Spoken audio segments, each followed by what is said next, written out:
आमचे मित्र असेच भाजीपाला घेत असते कोणत्या दुकानावरून.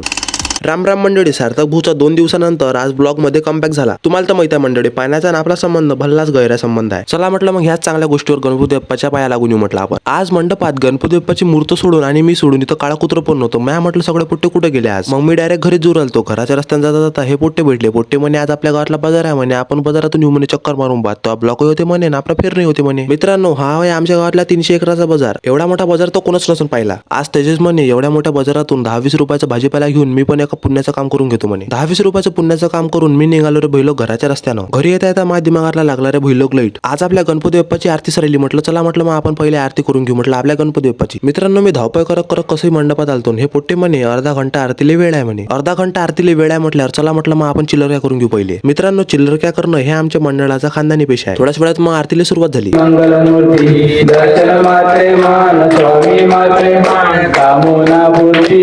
गणपती बाप्पाची आरती झाल्यावर मी म्हटलं एवढा कापूर घेऊन घेऊ म्हटलं चालू जाऊ म्हटलं थोड्याच वेळानं आपण घरी. बोलो गणपती बाप्पा मोरया. इथं प्रसादाची वाट पाहणं चालू होती. डायरेक्ट मग हातात प्रसादच आला. मित्रांनो, मस्त चाटून पुसून प्रसाद खाल्यानंतर मी आलो भैलो घरी. भेटू आता आपण नेक्स्ट ब्लॉग मध्ये. बाय बाय मंडळी.